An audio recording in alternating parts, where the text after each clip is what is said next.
गोर्खा राष्ट्रिय कांग्रेस प्रवक्ता सुबोध पाखरिनले आज एक पत्रकार सम्मेलन मार्फत दार्जिलिङ सिक्किम विलय मुद्दा अनि उक्त मुद्दा विषयमा देशका प्रधानमन्त्रीलाई पत्रचार गरिने विषयमा विस्तृत रूपमा यसरी बताएका छन्। त्यो गएर घटियोरिकन डिजिएससी भयो, त्यो घटियोरिकन जिटिए भयो। हिल एफएस मिनिस्ट्री संविधानले दिएको प्रावधान घटियोरिकन आर्टिकल 243, 244 मा डिजिएससी पाएर जिटिए पाएको छ। अब यो के हो त भनेर भन्दाखेरि हामी पोलिटिकल डिसइन्टिग्रेसन, पोलिटिकली राजनीतिक स्तरमा हामी घट्दै घट्दै गएको। अरे बडो मजाको कुरो त के छ भनेर भन्दाखेरि इन्डियन कन्स्टिट्युसनको आर्टिकल 243 को मुताबिक, यहाँ अब म एबी के भन्दिनँ, अहिले त्यति खालि भन्छु, मुताबिक एउटा डिस्ट्रिक्टमा एउटा के अरे जिल्ला परिषद हुन्छ। जिल्ला परिषद चाहिँ अटोनोमस बडी हो। त्यो जिल्ला परिषदको जुन चाहिँ चेयरम्यान हुन्छ त्यसको सेक्रेटरी चाहिँ डिएम हुन्थ्यो। दार्जिलिङमा पिआर प्रधानहरू हुनुहुन्थ्यो। अहिले त जिटिएममा त डिएमको सेक्रेटरी पो हाम्रो चेयरम्यान भएर बसिरहेछन्। बडो मजाको कुरो क्या। यसले गर्दाखेरि हाम्रो यहाँ पोलिटिकल डिसइन्टिग्रेसन भएको छ, राजनीतिक स्तरमा हामी हट्दै गएको छौँ। त्यो जिल्ला परिषदलाई लगेर चाहिँ फेरि बडो अचम्मको कुरो चाहिँ के छ भने सिलगढीमा महकुमा परिषद बनाइदिएको छ।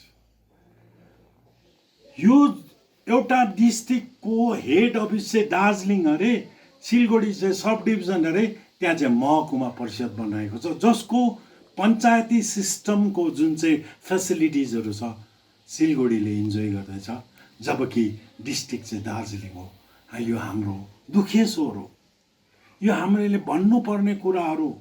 यस कारणले गर्दाखेरि यो हाम्रो दार्जिलिङमा चाहिँ जति आन्दोलन भयो त्यति हामी घटेर गयो। It's a very sorry story. एकदम माया लाग्दो छ। र जेसुकै होस्, त्योभन्दा अगाडि दार्जिलिङ सेड्युल डिस्ट्रिक्ट थियो, एक्सक्लुडेड एरिया भयो, पार्सियली एक्सक्लुडेड एरिया भयो। त्यहाँनिर दार्जिलिङ चाहिँ अब बाहिरबाट आएको जग्गा भएको कारणले गर्दा यसमा भिन्नै कानुन लगाउनुपर्छ भनेर अङ्ग्रेजहरूले राखेको थियो। अब त्यसलाई लगेर के अरे पार्सियली एक्सक्लुडेड एरियालाई पनि बिसिरहेको पालामा बुद्धि लगाइओरिकन एसआरसीमा हाल्नुको लागि के गरे त भन्दाखेरि एब्जर्भ लज एरिया एक्ट हाल्यो, जसको कारणले गर्दा दार्जिलिङ बङ्गालमा शासनको लागि एडमिनिस्ट्रेटिभ रिफर्मको लागि त्यहाँनिर राख्यो। अब दार्जिलिङलाई त्यहाँ राखेपछि यो एब्जर्भ लज एरिया एक्ट अनुसार त्यहाँ राखेपछि फेरि अब यहाँनिर के भएको छ भन्दाखेरि यहाँनिर फेरि यो अब हामीले प्राइम मिनिस्टरलाई लेखेको चिठी अनुसार गोर्खा राष्ट्रिय काङ्ग्रेसले निकै पापड बेलेको छ। त्यो एक्टलाई, एब्जर्भ लज एरिया एक्टलाई चाहिँ के गरेको छ, repealing amending second act 2017 act number 4 of 2018 dated 5 January 2018 अनुसार चाहिँ रिपिल भएको छ, रद्द भएको छ। अब रद्द भयो भने दार्जिलिङ कहाँ जाने भन्दाखेरि यहाँनिर लेखेको छौँ हामीले, दार्जिलिङ लिगल लिम्बोमा बसेको छ, अथवा स्वर्ग र नर्गको बिचमा एउटा ठाउँ हुन्छ अरे कि त्यो ठाउँ त्रिशङ्कु भन्छ। न त्यो स्वर्ग न नर्ग हो। दार्जिलिङ न स्वर्गमा छ न नर्गमा छ, हामी त्रिशङ्कुमा झुन्डेर बसेको छौँ। अब यसलाई जसले डिमान्ड गर्छ, वास्तवमा डिमान्ड गर्नुपर्ने सिक्किम सरकार हो, तर बङ्गाल सरकारले पचाउँछ होला भनेर हामी अलिक बाटोपन देखाउनुको लागि चाहिँ यसरी प्रेसमा आएर सत्य कुरो राख्न चाहेको।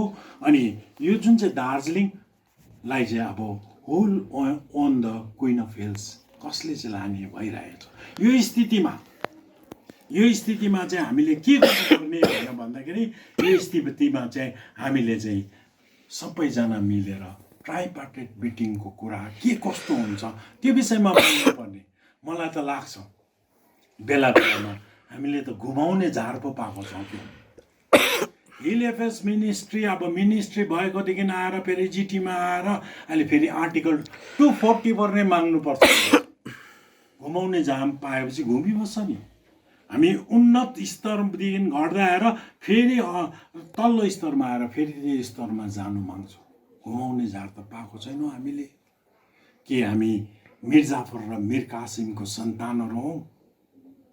मिर कासिमले अङ्ग्रेजलाई सकाइवरी आफ्नै ससुरालाई मिर्जाफरलाई हटाइवरिकन 1760 देखि 1763 राज गरेको थियो। फेरि मिर्जाफरले मिर कासिमलाई डच इस्ट इन्डिया कम्पनीसँग मिलिवरी हटाउँदाखेरि के भएको थियो त भनेर भन्दाखेरि यो दुईटै बङ्गालको नवाबहरू अङ्ग्रेजले हटाइवरिकन उत्तर पूर्वको जति पनि राजले यहाँ भन्नै पर्छ। त्यो के हो भनेर भन्दाखेरि स्टार्ट क्वेसन भन्छ, एस्ट्रिक्स लगाएको क्वेसन के त्यो चाहिँ के भने 1949 यहाँ सोधेको छ। ठाकुरदास भार्गवले सोधेको छ। उहाँको एडुकेसन क्वालिफिकेसन एमए एलएलबी थियो र उहाँले चाहिँ 1914 658 चाहिँ एउटा क्वेसन सोधेको छ। उहाँ चाहिँ के थियो त भनेर भन्दाखेरि हिसारको हरियाणाको एमपी थियो। एमपी हुँदा हुँदा पनि उहाँ एउटा प्रमिनेन्ट कन्स्टिट्युएन्ट एसेम्ब्लीको मेम्बर थियो। कन्स्टिट्युएन्ट एसेम्ब्ली संविधान सभाको सदस्य पनि थियो र उहाँले वल्लभभाइ पटेल त्यति बेलाको होम मिनिस्टरलाई सोध्नु भएको छ। त्यो के भन्नुभएको छ भनेर भन्दाखेरि यहाँ लेखेको छ। तपाईँहरूलाई पेपर चाहिन्छ भने म दिनु सक्छु। यो पेपरमा के भनेको छ भनेदेखि के तपाईँले दार्जिलिङ एरियाको वेस्ट बेङ्गाल प्रोभिन्समा भएको हिल मान्छेले सेपरेट प्रोभिन्स माग्नु भएको छ, त्यो विषयमा तपाईँले सुन्नु भएको छ भनेर वल्लभभाइ पटेललाई सोधेको छ। वल्लभभाइ पटेलले भनेको छ मैले सुनेको छु, तर यो चाहिँ यो मुभ चाहिँ अनरियल हो, असत्य हो, अनि यो चाहिँ नेसनल इन्ट्रेस्टको नेसनल इन्टिग्रिटीको अगेन्स्टमा गएको छ। वल्लभभाइ पटेलको हो भनेर भन्दाखेरि त्यति बेलाको होम मिनिस्टर के अरे नेसनल कङ्ग्रेसको एमपी अनि अहिलेको चाहिँ 600 फिट अग्लोमा भएको स्ट्याचु। त्यो स्ट्याचु हाम्रो के अरे यता प्राइम मिनिस्टर नरेन्द्र मोदीले बनाएको स्ट्याचु छ, जुन स्ट्याचु संसारको सबभन्दा अग्लो स्ट्याचु हो। वल्लभभाइ पटेललाई बिजेपीले त्यति भयङ्कर रेस्पेक्ट गर्छ भने बिजेपीको त्यो पहिलाको स्टेटमेन्टहरूलाई आज नकारेर गोर्खाल्यान्ड दिन्छ। र यस कारणले गर्दा म भन्छु गोर्खाल्यान्ड भन्ने शब्द चाहिँ के हो भनेर भन्दाखेरि हाम्रो मुटुको धड्कन हो। त्यो चाहिँ त्यसको माने चाहिँ के हो भनेर भन्दाखेरि सेपरेसन फ्रम बेङ्गाल, बङ्गालको दासत्वबाट हामी निक्लिन्छौँ भनेको सेपरेट स्टेट जसलाई पपुलरली नोन एज गोर्खाल्यान्ड, त्यो भाइबल भएन। युनियन टेरिटोरी दियो भने भोलि स्टेट हुन्छ। अब उसो ब्रिटिस साम्राज्य चाहिँ भारतवर्षमा इस्टाब्लिस भयो थियो।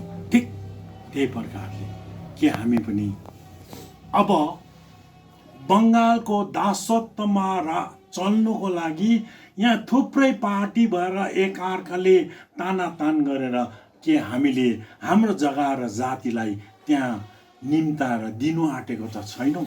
आई डाउट इट, मलाई शङ्का लाग्छ। त्यस कारणले गर्दाखेरि यो ट्राइपार्टेट मिटिङको लागि हामीले के भनेको छौँ भनेर भन्दाखेरि प्राइम मिनिस्टर अफ इन्डियालाई लेखेको छौँ। 9वटा पोइन्ट लेखेको छौँ। यो 9वटा पोइन्टमा के छ एक-एकवटा पोइन्ट म छोटकरीमा भन्छु। अनि कपी टु कोलाई लेखेको छौँ भनेर भन्दाखेरि यहाँ हामीले कोलाई लेखेको छौँ। प्राइम मिनिस्टरलाई लेखौँ, कपी टु होम मिनिस्टर छ, चिफ मिनिस्टर अफ सिक्किम छ, हिज एक्सेलेन्सी गभर्नर अफ वेस्ट बेङ्गाल छ, हिज एक्सेलेन्सी गभर्नर अफ के अरे सिक्किम छ, अनि एमपी राजु विष्टज्यूलाई पनि लेखेको छ। र यो 9वटा पोइन्टमा चाहिँ के भनेको छ भनेर भन्दाखेरि यो लेखेको, यसमा हामीले मेल पनि गरेको छौँ अनि स्पिड पोस्टमा पनि पठाएको छौँ, जसको एक एकवटा प्रमाण हामीसँग यहाँ छ। अनि मेल चेक गर्दा पनि हुन्छ कसैले पनि। अनि यो दुईटा कुरामा फेरि भारत सरकारले केही गरेन भने हामीले के गर्नुपर्छ त्यो पनि सोचेर बसेको छौँ। र यो भारत सरकारलाई लेख्दाखेरि प्राइम मिनिस्टर अफ इन्डियालाई लेखेको छौँ।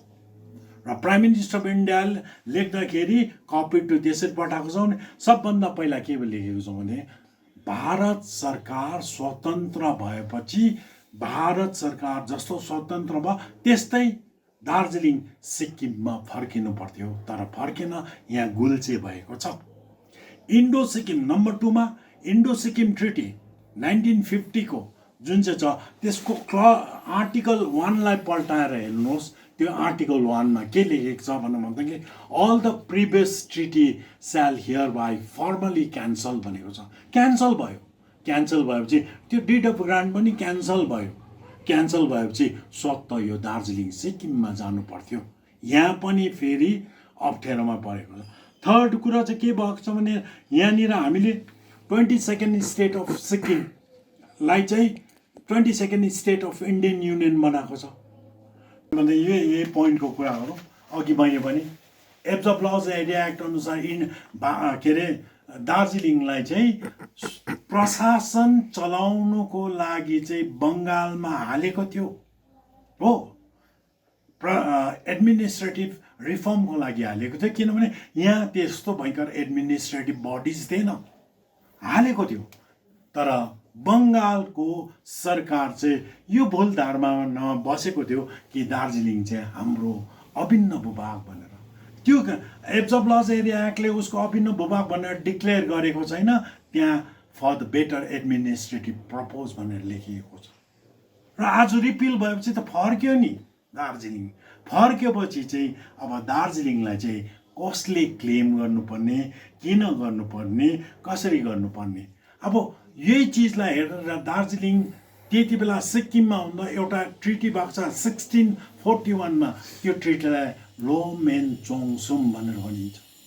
त्यो ट्रिटीको आधार अनुसार हो भने दार्जिलिङमा बस्ने होस्, सिक्किममा बस्ने होस् वा दार्जिलिङमा बस्ने होस्, तिनीहरू सबै सिक्किमिज भनेर भनेको छ। लोमेनचोङसुङले के एग्रिमेन्ट गरेको छ? नेपाली, भुटिया, लाप्चा यो तीनटा जातले एउटा एग्रिमेन्ट गरेको छ।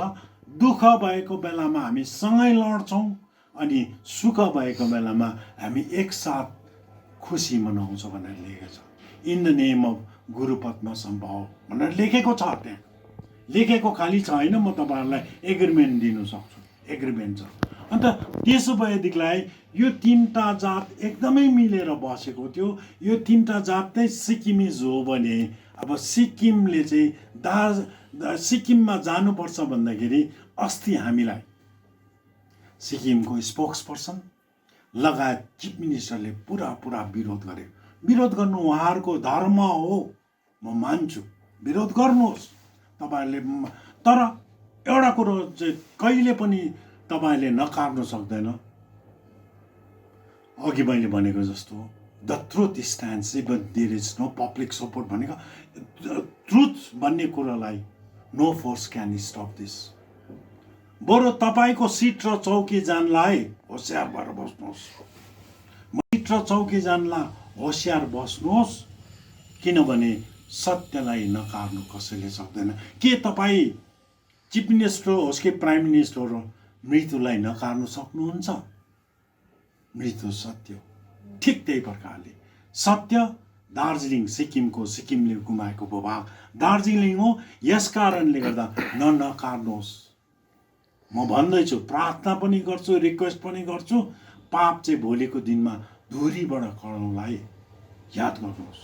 यसै कारणले गर्दाखेरि हामीले यो जुन चाहिँ यो के अरे ट्राइपार्टेट मिटिङ हुँदैछ, ब्रिटिस सिक्किम अथवा साउथ सिक्किमको दार्जिलिङलाई पनि सिक्किममा हाल्नुपर्छ भन्ने हाम्रो अडान छ, जुन चाहिँ अकाट्य छ, इरेफोर्टेबल भन्छ, अकाट्य छ। दुनियाँले मानोस् नमानोस् यो कुरो भएरै जान्छ। यसमा ठोकुवा लाउन सकिन्छ, हामी भएर जान्छ, तर हामी टाइम चाहिँ दिनु सक्दैन, कति टाइम लिन्छ, भएर जान्छ। यस कारणले गर्दाखेरि हामी भन्दैछौँ अब हुनेवाला ट्राइपार्टेट मिटिङ चाहिँ कसको हुनुपर्छ भनेर भन्दाखेरि government of India, state government of Sikkim, Gorkha राष्ट्रिय कङ्ग्रेस जसले दार्जिलिङ सिक्किमको भनेर 2004 सालदेखि भनिरहेको छ, यो तिनवटा माझमा हुनुपर्छ। अब न कि अरू, अब हाम्रो एमपीहरू त छँदैछ, न कि अरूसँग हुनुपर्छ। किनभने भोलिको दिनमा तपाईँले वेस्ट बेङ्गाल स्टेटलाई बोलायो भने गोर्खाल्यान्ड दिन्छु भन्छ के? दिँदैन। अनि गोर्खाल्यान्ड भन्ने कुरो जुन चाहिँ छ यो त अब्सोलेट भयो, पुरानो ढङ्गको नीति भयो।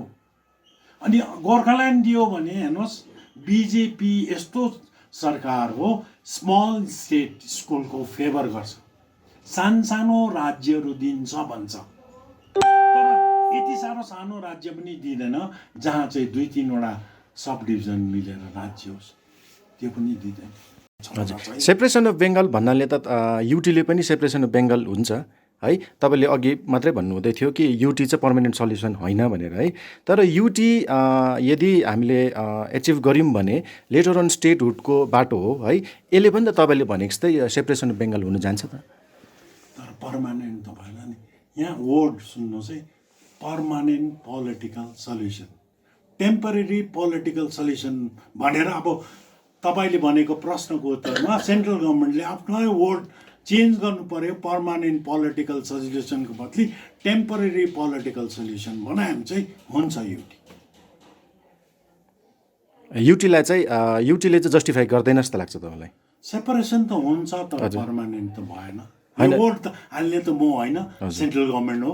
हजुर, सेन्ट्रल गभर्मेन्टले जुन चाहिँ भन्दैछ त्यो कुराको अब यो सिम्बोलिक वेमा भनेको हुनसक्छ हो, त्यो अनुसारले चाहिँ गरेको हुनसक्छ। तपाईँलाई एउटा अझै प्रश्न है, यो जुन आउने यो ट्राइपेटेड टकमा घानाघनी सुनिँदैछ यो हिल ट्राइब या त 6 सेड्युल आउला जस्तो छ है। 6 सेड्युलले आयो भने चाहिँ तपाईँको विचारमा कस्तो हुन्छ होला?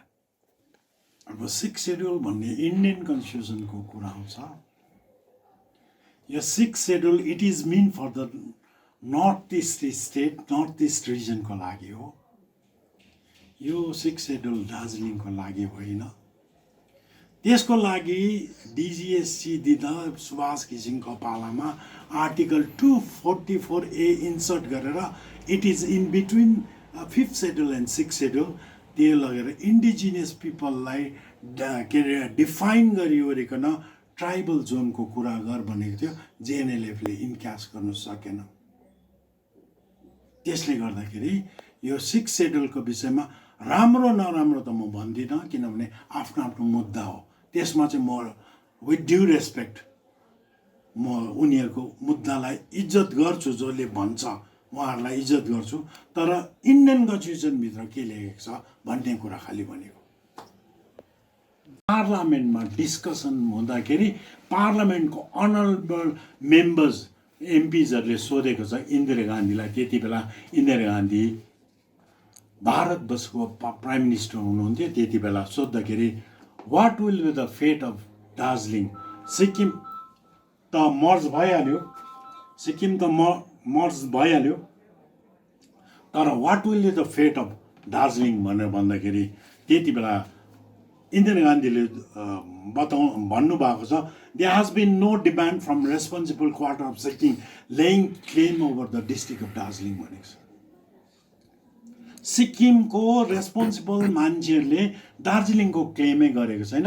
इफ तिनीहरूले क्लेम गरेको खण्डमा चाहिँ हामी दार्जिलिङ सिक्किममा मिलाउँछ भनेर 1975मा पार्लियामेन्टमा डिस्कसन भएको छ नि। अनि यो डिस्कसन हुँदाखेरि तपाईँहरूलाई मैले ढाँटेको भनेर भन्नुहुन्छ भने स्प्याजन ग्राफको पेज नम्बर 137मा गएर पल्टाएर कसैले पनि हेर्नु सक्छ। आज हेर्नुहोस्, भोलि हेर्नुहोस्, त्यहाँनिर छ, सेकेन्ड सान्जामा छ। अनि तपाईँ अर्को कुरो यही कुरो पक्का हो कि होइन भनेर भन्नुहुन्छ भने पार्लियामेन्टको प्रोसिडिङ्सको आर्काइभ्समा गएर तपाईँले खोज्नुहोस्, यो कुरो छ। र यसले के प्रमाणित गर्छ? यसले प्रमाणित दार्जिलिङ सिक्किमको भन् you cannot ignore the statesman delivered by the prime minister of India. Prime minister of India Indira गान्धीले दिएको स्टेटमेन्ट त तपाईँले इग्नोर गर्नु सक्नु हुँदैन नि। इरेस्पोन्सिबल अहिले मोदी साहबले दिएको यी कतिवटा स्टेटमेन्ट त हामी इग्नोर गर्दैन नि, इट बिकम्स एक्ट, पछि पछि गएर एक्ट हुन्छ यसको प्रोसेसमा गएर। त्यस्तै प्रकारले यो भएको छ, यो आर्काइभ्समा पनि पाइन्छ।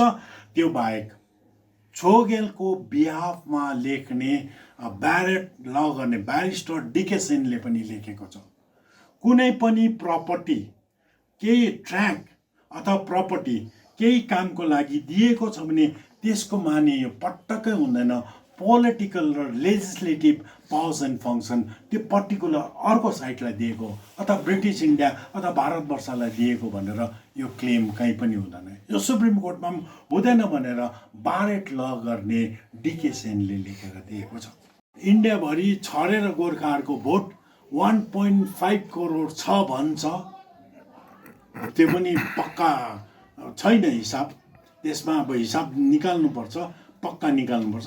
त्यस कारणले गर्दाखेरि उनीहरूले यो माइक्रोस्कोपिक माइनोरिटीमा भएको मान्छेलाई 130 करोडको जनताको हिसाबमा नेग्लिजिबल भएर चुप लाग्छ, याद गर्दैन। तर दार्जिलिङ चाहिँ स्ट्राटेजिक जोनमा छ नि त। अब यसको वरिपरि विभिन्न देशहरू छ र नेसनल सेक्युरिटीको लागि, नेसनल इन्ट्रेस्टको लागि यदि हामीले फोकस गरेर इम्फोसाइज गर्नु, जोड दिएर देखाउन सक्यो भने चाहिँ तब चाहिँ हाम्रो इस्युले पाउँछ। त्यो कुरा मैले गर्नु चाहेको। यहाँ को मान्छ को मान्दैन, all these are secondary. Bengal सरकार मान्छ कि मान्दैन, सिक्किम सरकार मान्छ कि मान्दैन, गोर्खा राष्ट्रिय कङ्ग्रेस मान्छ, दिज आर नेग्लिजिबल। भारत सरकार मान्छ कि मान्दैन, त्यो चाहिँ ठुलो कुरो। भारत सरकार कसरी मान्छ? भारत सरकारको इन्टिग्रिटी, अखण्डता ड्यामेज हुनु हुँदैन, राष्ट्रिय सुरक्षा हुनुपर्छ अनि राष्ट्रिय इन्ट्रेस्टको कुराहरू हुनुपर्छ। राष्ट्रिय इन्ट्रेस्टको कुरो यो सिक्किम दार्जिलिङ एकीकरण। यो सिक्किम दार्जिलिङ एकीकरण जुन तपाईँले माग उठाइरहनु भएको छ नि है, यस विषयमा पत्रचार पनि गर्नुभयो है। यो मुद्दाले सम्पूर्ण जस्तो भारतभरि बसेका जनतालाई जस्टिफाई होला र? अच्छा, राम्रो छ। अब भारतभरि हेर्नुहोस् है, किनभने यो सिक्किम दार्जिलिङ मर्जर त तपाईँ टेरिटोरी मर्ज गर्नु यो इस्यु छ नि है। अच्छा, गोर्खाल्यान्ड भनेर चाहिँ एउटा कुरो तपाईँले मलाई भन्नुहोस् माइन्ड नगरिकन, यहाँको पपुलेसन र देहरादुनको पपुलेसन कति छ? त्यहाँ छरेर बसेको छ। देहरादुनमा चाहिँ किन गोर्खाल्यान्ड माग्दैन? दार्जिलिङमा किन माग्छ? दार्जिलिङवासी र दार्जिलिङ चाहिँ टुरी खेल हो। त्यस कारणले गर्दाखेरि वर्षभरि छरेर बसेको गोर्खाहरूको आइडेन्टिटी क्राइसिस त होइन, उनीहरूको recognition, legislative, electoral, political recognition चाहिन्छ। त्यो इस्यु भिन्दै हो। र हाम्रो दार्जिलिङको पर्टिकुलर एउटा स्पेसिफिक इस्यु छ, त्यो पर्टिनेन्ट इस्यु छ, त्यो हामीलाई सेपरेसन फ्रम बेङ्गाल चाहिएको नि त, सक्दैन। त्यस कारणले गर्दाखेरि हेर्नुहोस्, अब यो मैले जबसम्म तपाईँहरूलाई काम गरेर देखाउनु सक्दिनँ तबसम्म यो र त्यो भनेर भन्नु सक्दिनँ। यति चाहिँ भन्नु सक्छु, साङ्केतिक ढङ्गमा भएको घटनाहरू, कामहरू चाहिँ म भन्न सक्छु। तपाईँले भन्दै हुनुहुन्छ नि है, यो भारत सरकार है, केन्द्रीय सरकार अनि सिक्किम राज्य सरकार र गोर्खा राष्ट्रिय काङ्ग्रेस त्रिपक्ष वार्ताको कुरा गर्दै हुनुहुन्छ। यसलाई लिएर के सिक्किम राज्य सहमति जनाउला त? जनाउँदैन। त्यस्तै प्रकारले ठिक त्यसो हो भने के यो त्रिपक्ष वार्ता फलदायक हुने सम्भावना छ त? यो जुन चाहिँ त्रिपक्ष वार्ता गराउँदैछ कसले? सेन्ट्रल गभर्मेन्टले। State government of west Bengal मान्छ त? मान्दैन। सिक्किम मान्छ त? मान्दैन। र पनि सेन्ट्रल गभर्मेन्टले बोलाउँछ भने अब बडो मजाको प्रश्न सोध्नुभयो, किन मान्छ भनेर भन्दाखेरि नि सेन्ट्रल गभर्मेन्ट चाहिँ सिक्किम पनि अब मान्ने बाध्यतामा पुर्याउनु नपुर्याउनु मैले भनिहालेँ। यो एजम्सन र प्रिजम्सनमा म कुरा गर्नु सक्दिनँ, यस्तो हुन्छ होला भन्नु म सक्दिनँ, किनभने मेरोमा सुनको हात्ती भयो भने त पुच्छर चाहिँ म तपाईँलाई दिन्छु 5 केजीको छ भनेर त म भन्नु सक्दिनँ। पायो भने अब त्यो एजम्सनको कुरा छोडिदिउँ, प्र्याक्टिकल कुरा गरौँ। प्र्याग्मेटिक भनेर भनेको छ नि, त्यो प्र्याक्टिकल कुरा चाहिँ के हो भनेर भन्दाखेरि हामी दार्जिलिङमा बस्ने, सिक्किममा बस्ने हिल पिपल, कोही पनि हिल पिपल सानसानो जग्गाहरू लिएर राज्यहरू भइसकेको छ, त्यो डल्ले डल्ले नेप्टे चेप्टे कसैलाई केही दिँदैन, कसैले पनि पाउँदैन है, यो मान्नुहोस्। तर जहाँसम्म नेसनल इन्ट्रेस्टको कुरा छ, नेसनल सेक्युरिटीको कुरा छ, नेसनल इन्टिग्रिटीको कुरा छ, तब चाहिँ यो कुराहरू चल्छ। अब उदाहरणको लागि अस्ति यो हाम्रो भर्चुअल मिटिङ भयो, एनजिसीले बोलाए, त्यसमा म पनि थिएँ। त्यति बेला मलाई सोधेको थियो किन सेन्ट्रल स्टेट चुप लाग्छ भने, त्यति बेला मैले उत्तर दिएको थिएँ। त्यो उत्तरको रेफरेन्स दियो भनेर होइन, रेफरेन्स आज आफै आयो। त्यो रेफरेन्समा के भनेको थिएँ भनेर भन्दाखेरि हेर्नुहोस्, कुनै पनि चाहे राज्य सरकार होस् चाहे केन्द्र सरकार होस्, उनीहरूले जहिले पनि एउटै चिज हेर्छ डेमोक्रेसीमा, इलेक्ट्रोल डिभिडेन्ड। पोलिटिकल सल्युसन भएन, सिक्किमसँग दार्जिलिङ मिलायो भने पर्मानेन्ट पोलिटिकल सल्युसन हुन्छ भनेर म prime minister of India, home minister जसलाई फरवर्ड गरेको छ उहाँलाई रिक्वेस्ट गरेको छु, लगायत एमपीलाई पनि भन्दैछु।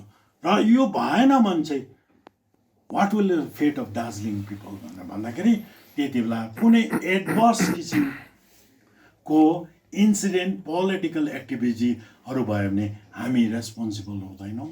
त्यति बेला यो चिठी जहाँ जहाँ गएको छ उहाँहरू रेस्पोन्सिबल हुन्छ भन्दै सबैलाई धन्यवाद। तपाईँलाई एउटा प्रश्न है, जुन तपाईँले यो पत्रचार गर्नुभयो है होम मिनिस्टरज्यूलाई, अनि ट्राइपेटेड टकमा सेन्ट्रल अनि सिक्किम अनि तपाईँहरू बस्नु भन्नुहुँदैछ है, यो माग लिएर कतै यो हुनु आँटेको ट्राइपेटेड टक जुन यो होम मिनिस्टरले कल गर्नुभएको, त्यसमा अडचन आउँदैन होला र? यो स्वर्गको कुरा र गर्वको कुरा जस्तो हुन्छ। त्यो त यस्तो हुनसक्छ भने एजम्सन र प्रिजम्सन खालि हो। हामीले त काम गर्दैछौँ नि, त्यो दोष लाउनेले त जति बेला पनि जसलाई पनि दोष लगाइरहेको हुन्छ। तपाईँहरूले पनि काम गरेर देखाउनुहोस् न। भोलिको दिनमा ट्राइपार्टाइट मिटिङ हुन्छ जसले भन्छ अडचन हुन्छ भने गोर्खाल्यान्डले ल्याएर देखाओस् न। किनभने तपाईँहरूले हजुर हजुर त्यो प्रिभियस डेजमा तपाईँहरूले माग उठाउँदा त सिक्किम सरकार खुदैले नै त नकार्नु भएको छ, तपाईँले यो सिक्किम दार्जिलिङ मर्जर हुँदैन भनिसक्नु भएको छ। र तपाईँले अहिले यो ट्राइपेटेड टक हुनु आँट्दा तपाईँले यो गर्दा यो जुन यो होम मिनिस्टरले कल गरेको ट्राइपेटेड टकमा अडचन हुनु जानु सक्छ भन्ने तपाईँलाई केही त्यस्तो विचार? मैले एजम्सन र मैले अघि नै भनिहालेँ, सिक्किम विरोध किन गर्छ? किन विरोध गर्छ भने उहाँलाई गन्ध पाइसकेको छ नि त।